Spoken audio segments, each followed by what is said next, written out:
Kita tadi sudah membahas jalan sunyi. Sekarang kita akan melanjutkan dengan apa yang sudah kita akhiri tadi ya dalam pembicaraan itu.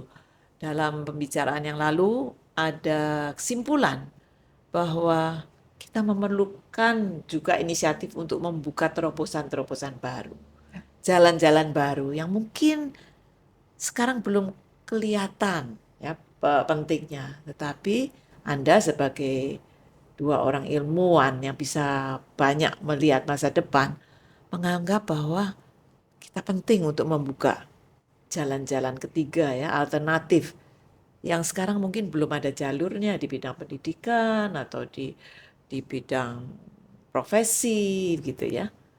Nah, tetapi untuk membuka jalan baru itu tentu tidak mudah ya. Kita harus pertama-tama mengumpulkan sumber dayanya dulu. Dan apakah cukup orang-orang yang nanti akan bekerja sama dengan kita untuk membuka jalan baru itu ya. Nah, kalau tadi kembali ke profesi yang sangat langka ini gitu ya. Mungkin membuka jalan baru itu tidak semudah kalau kita mau mencetuskan ide yang pragmatis ya. Seperti ayo kita bagaimana caranya meningkatkan keahlian untuk bikin toko A atau B gitu ya, atau produk A atau B yang jelas gitu ya. Tentu itu lebih mudah. Tapi Anda sebagai saintis membuka jalan baru, lalu ditanya orang, jalannya nanti kemana? Akan menemukan apa? Gitu ya. Yang mungkin dari segi sains, semuanya masih terbuka ya kemungkinannya. Nah, Mbak Nana dan Mbak Dami, dua-dua orang ini sangat sibuk membuka jalan baru dengan berinteraksi dengan guru-guru, dengan anak-anak muda, anak-anak sekolah. Mengapa Anda berdua melakukan itu? Bisa dijelaskan dan apa yang Anda lakukan? Apakah ini untuk tadi seperti Anda katakan tadi membuka kemungkinan-kemungkinan baru? Silakan, Mbak Nana. Nana dulu, gantian. Wah, terima kasih Mbak Mel. Ini jawabannya memang panjang ya, karena memang jalannya panjang. Tetapi tadi di pembicaraan yang lalu saya sampaikan bahwa yang menurut saya amat penting untuk dimiliki sebagai modal perorangan maupun modal komunal adalah kemampuan berpikir yang logis, yang rasional begitu.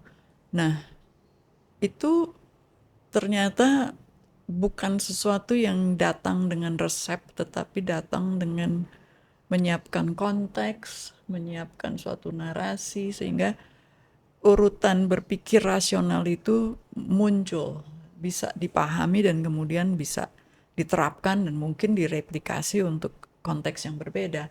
Nah, jadi buat ke sana yang kami pikir jalan yang strategis adalah bekerja sama dengan guru. Karena guru-guru ini yang dari tingkat yang paling dasar, anak-anak di PAUD umur 3, 4, 5 tahun, masuk SD 6 tahun dan seterusnya, sebetulnya dengan berbagai macam mata pelajaran, sebetulnya menanamkan itu. Hal-hal yang fondasional, mulai dari belajar berhitung, belajar membaca, itu kan sebetulnya menata kerangka logika untuk bisa menyerap yang level berikutnya, level kognisi yang berikutnya.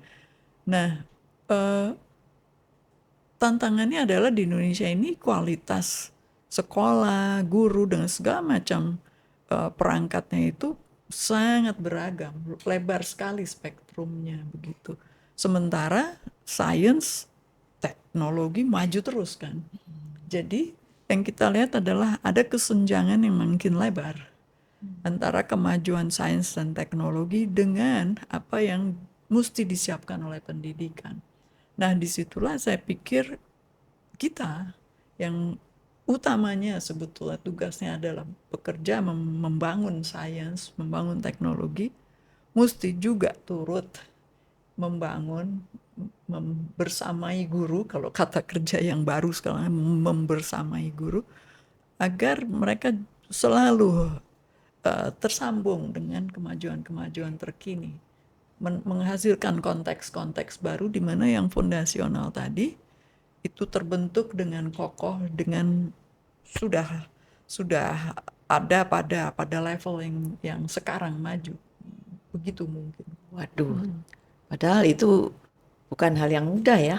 Bukan Karena hal yang ini mudah. ilmunya astronomi fisika gitu kan ya. Sedangkan ini tadi gapnya di bawah masih Urusannya sama jauh guru, ke guru. dan kita bukan orang yang sebetulnya terdidik secara formal untuk pedagogi, untuk mengajar anak-anak SD atau itu ya. Jadi kita memang sungguh-sungguh belajar Jadi Mbak Nana sendiri juga belajar ya sangat dari belajar. pertanyaan-pertanyaan mereka tentang ya. apa ilmu yang Mbak Nana tekuni itu ya Ya. dan sebagainya. Mbak Dami bagaimana pengalamannya? Iya, mirip dengan Mbak Nana ya. Jadi, tapi mungkin kalau untuk serangga sih konteksnya untuk masyarakat lebih Dekat ya. dekat ya, karena sehari-hari. Kalau bintang kan kayaknya jauh gitu ya. Kalau serangga memang lebih mudah untuk masyarakat merasa, oke, aku ingin tahu semut itu sebetulnya hama atau bukan gitu ya.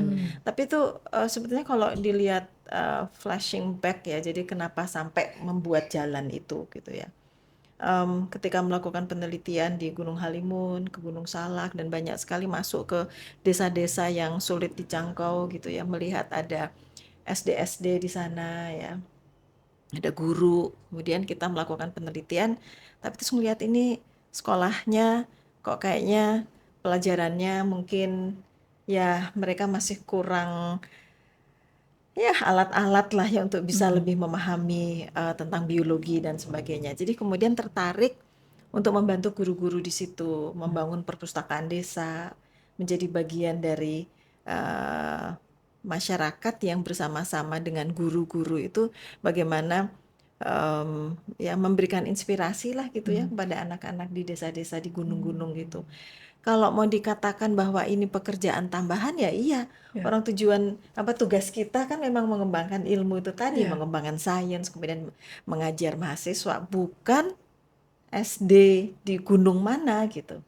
Tapi karena ketika di sana kemudian merasa bahwa loh kita tuh punya kapasitas dan mestinya kita bisa lah, kita mampu membantu entah dari mana caranya. Jadi ketika ada will itu untuk kemudian membantu SD membuat jaringan guru, itu kemudian lagi-lagi pintu itu kemudian terbuka. Luar biasa ya.